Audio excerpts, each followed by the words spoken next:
If you're a mid-level to C-suite leader who wants to own your growth and figure out your next small, brave move to achieve your leadership goals, you are in the right place. Welcome to the Small Brave Moves podcast, a weekly deep dive on how to be braver in leadership and in life for exceptional results. I'm your host, Nicole, best-selling author, certified master executive coach, NSA certified speaking professional, chief bravery officer, and tough talk expert. If you're ready to become a better, braver, and more authentic leader, let's dive in. I am so excited to introduce today's guest, Chris Dill, a highly accomplished leader with over 30 years of experience in technology. Chris is currently the Vice President and Chief Information Officer at Kiewit, where he oversees a tech organization of over 600 professionals, driving innovation and technology solutions across the United States, Canada, and Australia. His leadership journey spans infrastructure, software development, and field technology support, delivering results that make an impact across large-scale enterprises. Chris' path to leadership is built on a foundation of hard work, resilience, and a passion for solving complex challenges. He's known for leading by example and fostering a genuine and authentic leadership style that has transformed teams and organizations. With a background in criminal justice and pre-law from the University of Nebraska, Omaha, Chris brings a unique perspective to his technology-driven role. Today, we'll dive into his leadership journey, the small, brave moves that shaped his career, and how he's leading Kiewit Technology Group into the future. I hope you enjoy our conversation as much as I did. And spoiler alert, Chris and I have known each other for years, and watching him transform organizations has been nothing short of remarkable as a friend. Let's get to it. Chris Dill, welcome to the Small Brave Moves podcast. Thank you. Glad to be here. Tell us a little bit about, just real quick, who are you, what you do, and a result you're proud of creating. Oh boy. Well, gosh, career-wise, I'm the CIO at Kiewit Corporation here in Omaha. I've been a 30-year technology executive in the Omaha area for 2 or 3 different companies. Haven't jumped around a lot, but a couple different places. And yeah, I'm a native of the area. As you well know, grew up in a small town south of Omaha, and excited to talk about all of it today. So, fun fact for those listening, Chris and I grew up together for many, many years and grew up in a smaller town, smaller high school opportunity that really afforded us a lot of chances to say yes to things, to make choices to say yes, even if we weren't probably at the expertise level that we should have. And so thinking, and one thing I remember about you, Chris, and I see this in your leadership that you emulate, having worked with you over the past several years, that I think about, like, you are really genuine, you're authentic when you show up to the work you do and how you lead your teams.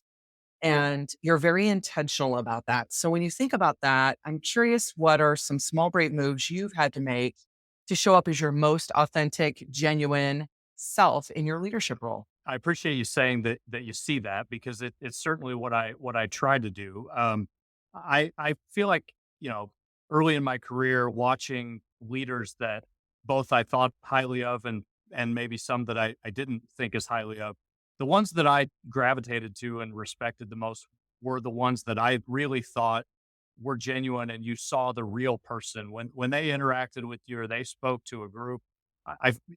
I felt like you really were getting the real them, their real thoughts, their real opinions.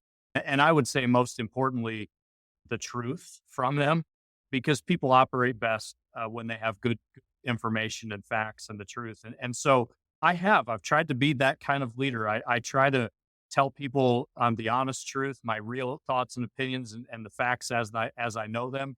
I think caring about the people that you work for and with is really, really important. Knowing something about people beyond just, what they do at work. I think if you can create those kinds of connections, that kind of genuineness, I think that leads to an environment where people have the chance to do good work. And so, yeah, that's what I try to do.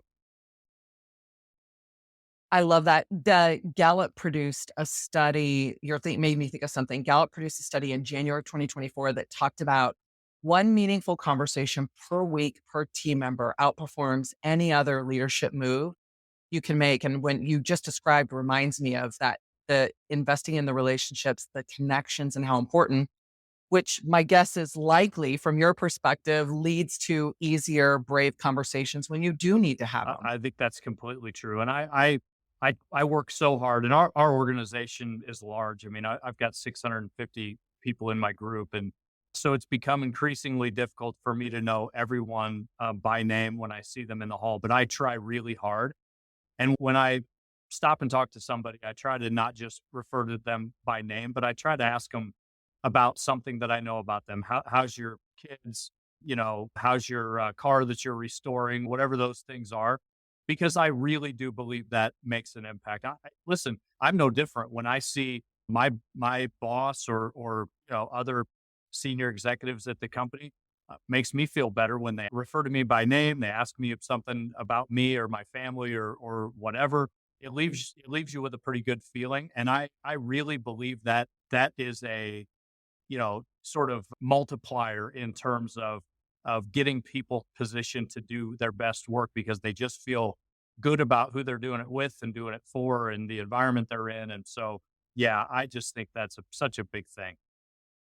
I want you to think about the small, brave moves you made to get to where you're at. And there's one story in particular you shared that I thought was really impactful where you watched a department, right, that was really struggling, multiple leaders, and then made a small, brave move to raise your hand to say, I think I can help. Would you share that with Yeah, I'd be us? happy to.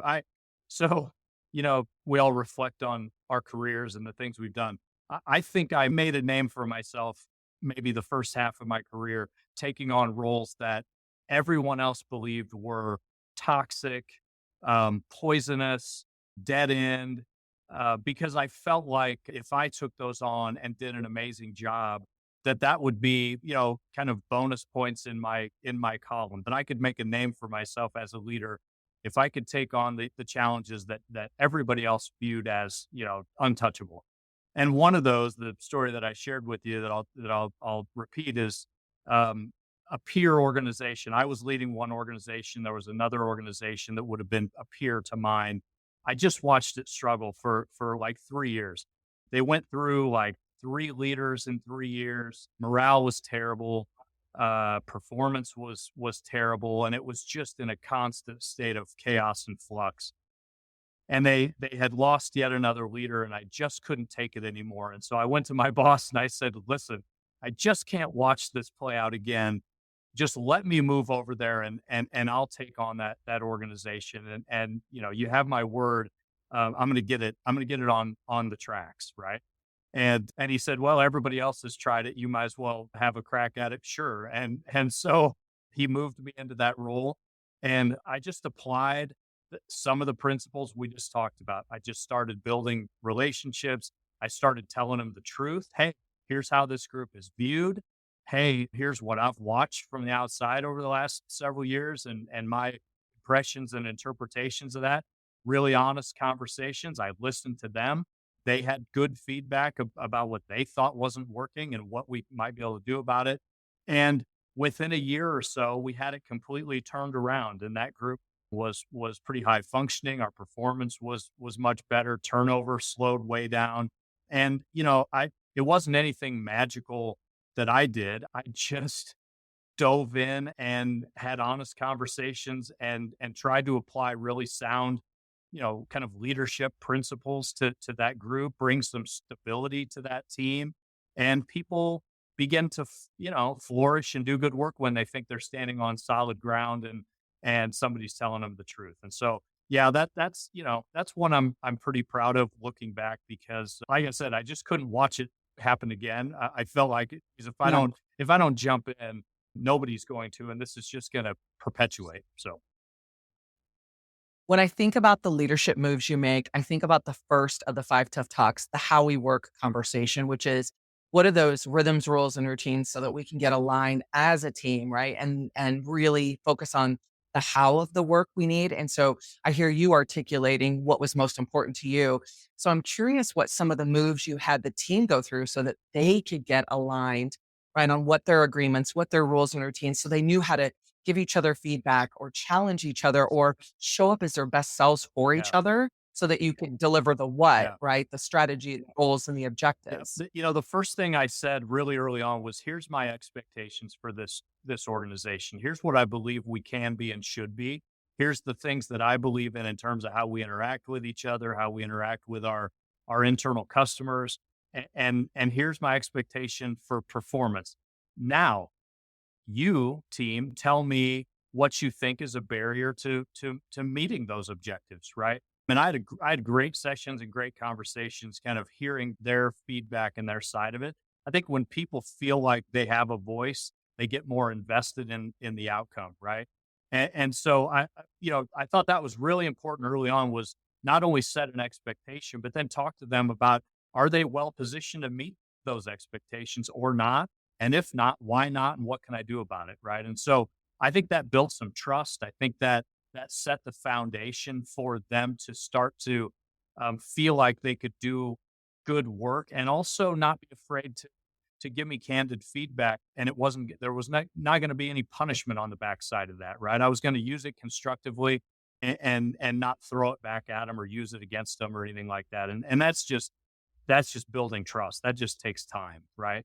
But yeah, I felt like, first, call it 90 days, an awful lot of my time was just doing those things to just set the tone and build trust. So you started this with, I didn't do anything special, and you did without realizing it, right? Like you invested because that first part that you articulated is sharing your leadership philosophy. And it's interesting when I do one on one executive coaching, I find so many times leaders haven't invested in their leadership philosophy. They haven't really created it, spent time on what it means, and then actually share it, right? Over and over so people know how to Yeah. show up. So there is something, right, special to what you did. I don't want you to diminish it. I think it is unique. And so many people don't do that. They just kind of adopt the mission, visions, and values of the organization, which are typically somewhat aligned. But so those listening, if you have not invested in getting really clear on what your leadership philosophy is, that enables you to have these conversations that Chris is talking about, which I think is just so important. So I want you to think about, when we think about tough conversations in our leadership roles, we can leave them to chance. We can give them days, weeks, maybe months to see if it works itself out, or we can embrace leading those brave conversations. And so I want you to share a story if you've had to have a brave conversation with somebody on your executive team, right? That wasn't showing up the way you needed them to. Yeah. Well, I think, again, philosophically, leaving those things to chance never works out. Hoping things will get better never works out. And I would say, again, fairly on, as I was developing my leadership style and my approach, I just figured out that dealing with things kind of in the moment, or as they were happening, and hitting them head on, and dealing with them with total honesty and transparency was the absolute best approach, because then everybody is on the same page and has a chance to react based on the facts. And so I had a situation not long after I became the CIO at Kiewit, where I had a senior leader on my team that, while unbelievably bright and capable, and by the way, to this day, somebody that I really respect and am close to, they were just increasingly not a great fit for the organization. The business was changing, the organization was changing, and their leadership style at the time was becoming really detrimental to the health of the organization, the kind of cultural well-being of the organization. More and more looking like an outlier as we were, growing and evolving.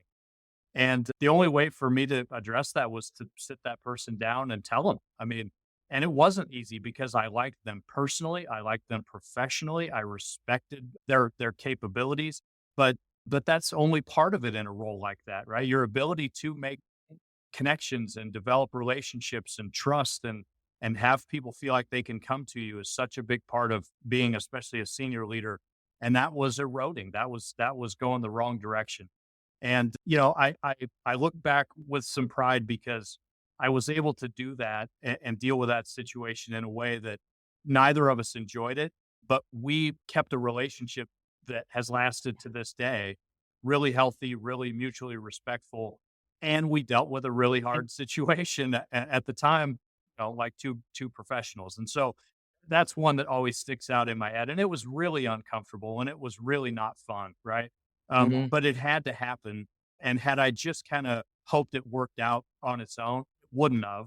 And it would have just continued to damage the situation. So, This is a really good one, and I think about the need to prepare for this kind of because of how the relationship, the work you're doing. And so think about what were a couple of moves that you made to really prepare and get not just your mindset ready, but some of the so that your message was clear and yeah. concise, right? And you're able to accomplish what you wanted to by having that Yeah. conversation.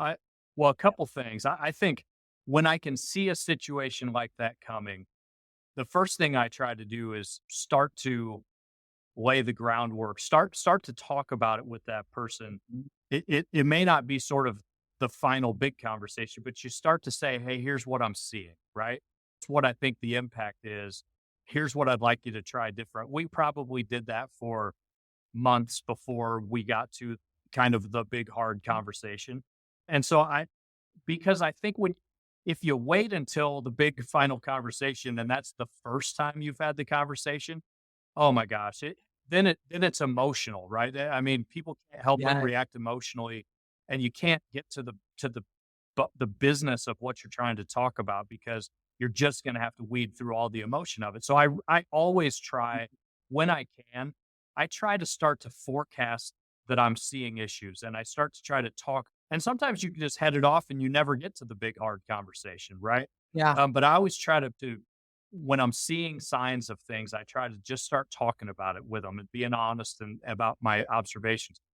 When I get to that, when a final big tough conversation is needed, I try to be very prepared and very focused and factual about what I'm going to talk about. I try to not be scattered in my thoughts. I try to not sugarcoat the conversation either. I think that's the other thing is you can the message can get lost in translation if you try to ease the message. And I don't mean I deliver it painfully blunt, but I mean, but Yeah. I try to be very focused and factual and keep the conversation very focused and factual because then you can stay on topic. You can really talk about the issue at hand and then quickly to what are we going to do about it, which is really the important Yeah. thing you want to talk about anyway, right?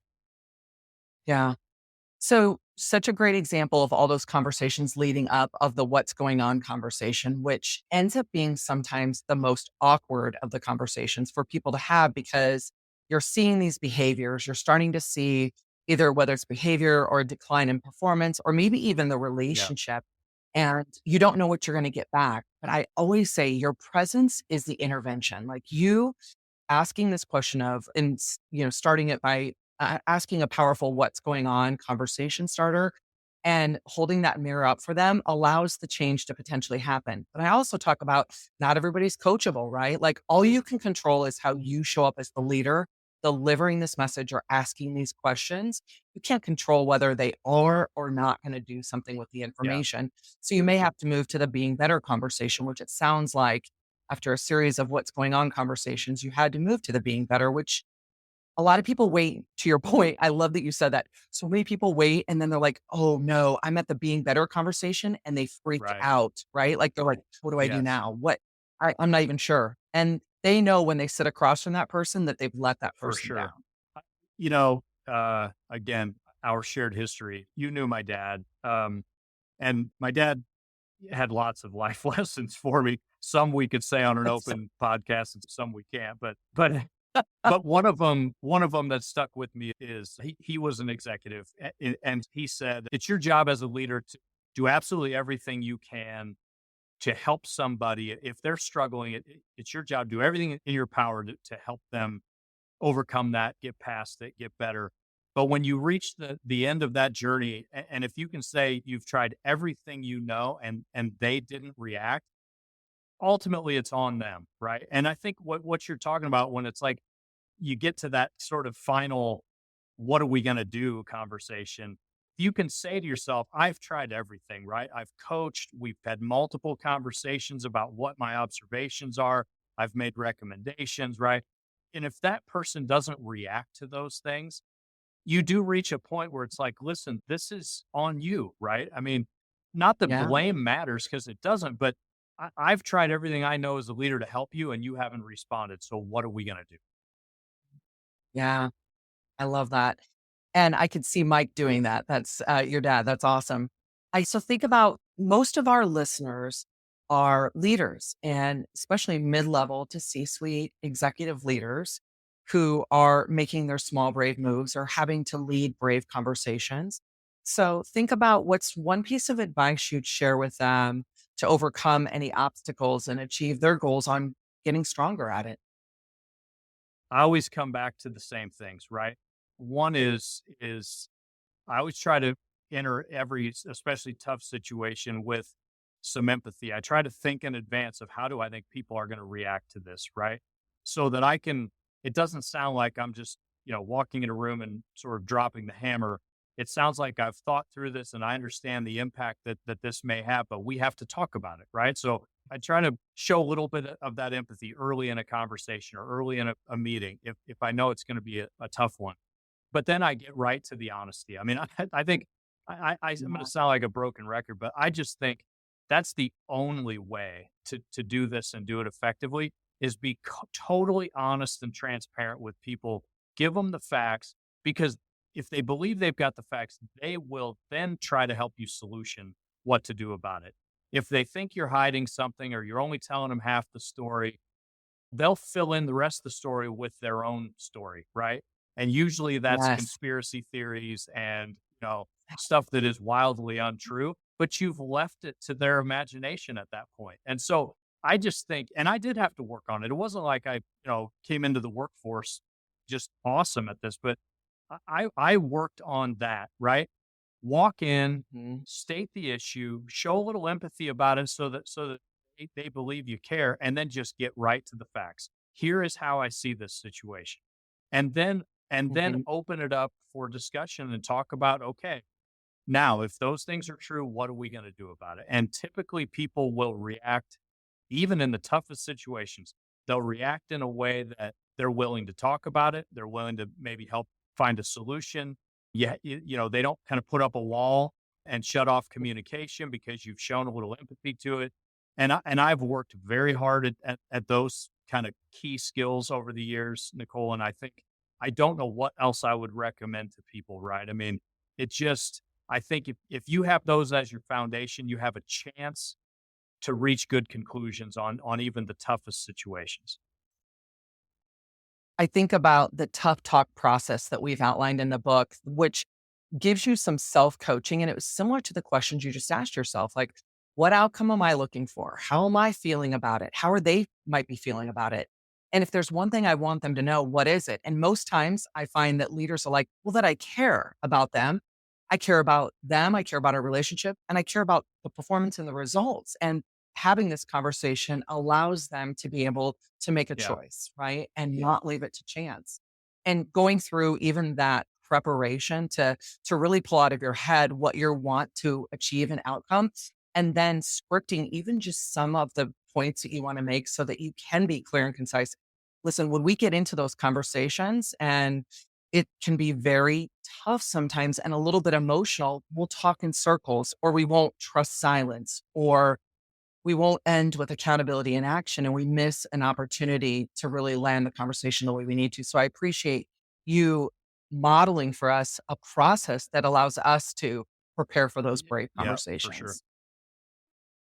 All right. One more question I want you to think about. So this will be a fun one because the thing I said about you, I said genuine and smart and authentic is what I know about you, but also really funny, which they have you are very funny. So think about growing up, right? Like our shared experience and think about a small brave move maybe that you had the opportunity earlier on, right? In your journey before you went to college and became this leader. What was a small brave move or an experience that you had that would be a great one to share with the listeners? Yeah, I feel blessed to have grown up where and how we grew up, small community, small school. we just had a chance to participate in just about as many things as you wanted to. Sheer numbers just dictated that, everybody had to be involved in a lot of things for it to work. I remember walking into school, and this is a totally truthful story. Walking into school, and you remember the teachers like lined up at the front door as you came in. And Yeah. usually, especially if you were an athlete, or they'd make fun of you as you walk by. It was like a rite of passage. I remember walking into school, and Mr. Eichhoff, who you'll remember, said, "Dill, what are you doing today?" And I said, I don't know. I'm going to school." And he goes, "Turn around and go outside, get on the bus. We're going to a business competition in Peru, Nebraska today." And I went, "Okay." And I turned around and got on the bus. My parents had no idea that I went to Peru, Nebraska. I didn't even know what I was going to do at the business contest. We decided it on the bus ride down, like who was going to do what.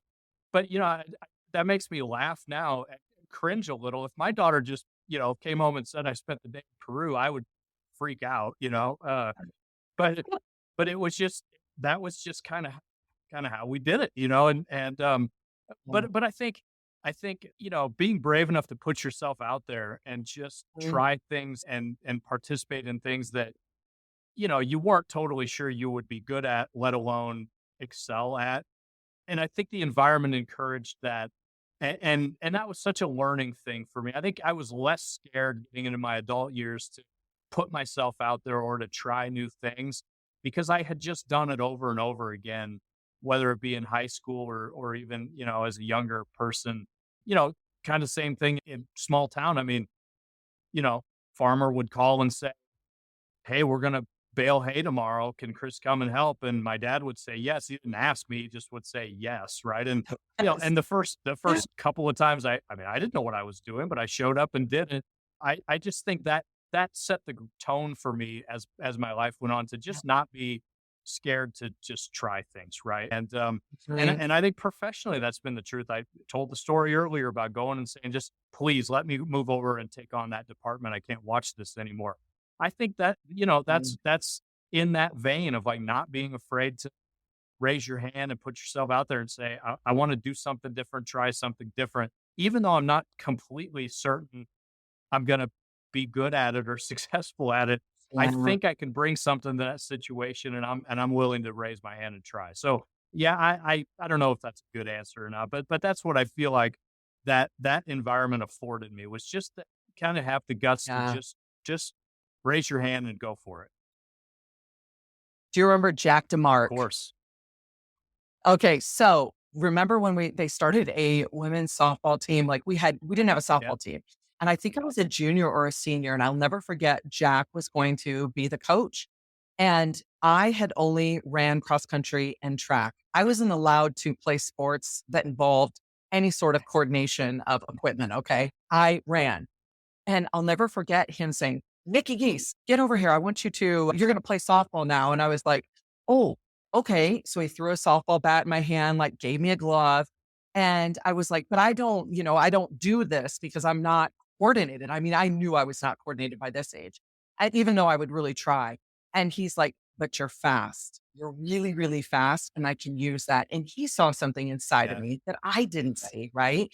And I remember going like, we just that opportunity amongst other ones, right? Helped you go, just take a deep breath and go, "Okay, we're going to figure it out." Right. And they're going to pour into us, and led to your similarly, your transformation after transformational leadership opportunities. Same thing where I would just jump in and be put into really tough situations, have to figure it out. And a couple of years later, be pulled out and put into another one. And I think about bravery as an acquired behavior, and it takes practice, right? And that story is such a great example of practice, which helped position you for the opportunity to practice in the leadership world where others might lean still into that fear, not being able to practice as Yeah, much. I So, think you can either be Kiewit. terrified of it or you can learn to be comfortable in it. And I don't even necessarily mean you ever like it, but I think you can become Yeah. comfortable in the uncomfortableness of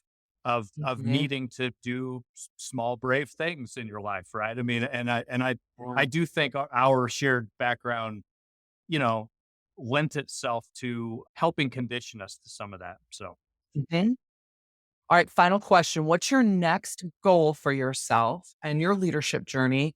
And what's a small, brave move you might need to make to get there? Oh boy. It's so funny. I way early in my career, and again, I've been in IT my whole career. Way early in my career, I said, I'm going to be a CIO someday. I mean, it was like a singular goal. Other people were like, gosh, I'd really like to be a, senior engineer. And I was like, I'm going to be a CIO. And so, I reached that pinnacle 8 years ago at, in my opinion, one of the best, organizations around. And so I've had to reset my expectations and my thoughts, because I'm not real good at just being satisfied. I always sort of have to be pursuing something. And so, I'd like to take my leadership beyond the IT realm is what I'd like to do, whether that's adding other responsibilities, what I already do, or at some point just outright making a change. But I think my leadership style, my leadership capabilities would port over into a number of other areas. I think Mm. I'm to a point where my IT skills are so old and dated that, you know, it really isn't about my IT knowledge. It's about my leadership and my ability to point 650 people in a direction and motivate them to go there. Right. And I think I could do that in any number of disciplines. So yeah, I hope that I get that opportunity. And so what am I doing to try to position myself? I'm one, I've made that known. I've said that out loud to my boss and others, that's an aspiration. I have taken some, kind of continuing education, whether that be as simple as like going to some 3-day kind of events or online classes to try to expand some of my knowledge. I've taken some things in the finance and accounting world, which is not a love of mine, but skills that are important if you want to do other things. So yeah, I'm trying to like ready myself for the day when somebody says, all right, Chris, we're going to move you over there. Or, Chris, we're going to add something else to your plate. And because I don't think those things happen by accident. Typically, it's because you've made it known that you're interested in that. You've shown capability. You show that you're improving yourself in ways that might encourage that. Then that opportunity comes, right? So yeah, we'll see where that goes. If I retire the CIO of Kiewit, that won't be a disappointment. I will have had a fulfilling career, but I'd love to apply what I know and I think I do well into some other areas too. Great example of asking for what you need and what you want and putting it out in the world. And just know I'm cheering you on every step of the way. So thank you so much for joining us on the Small Brave Moves podcast and sharing all the moves that you've made in your leadership journey, Chris. I appreciate Thanks you. for having me. Totally my pleasure. Thank you for joining me for this episode of the Small Brave Moves podcast. If you're wanting to take this work even deeper, I'm here to help. From engaging in inspirational keynote speeches to transformational coaching and workshops for leaders and teams, page-turning books, online courses, and enlightening leadership development retreats. There are so many ways that we can work together to take your leadership to the next level. For more information, check out the show notes, and let's do this together. One small brave move at a time. See you next week.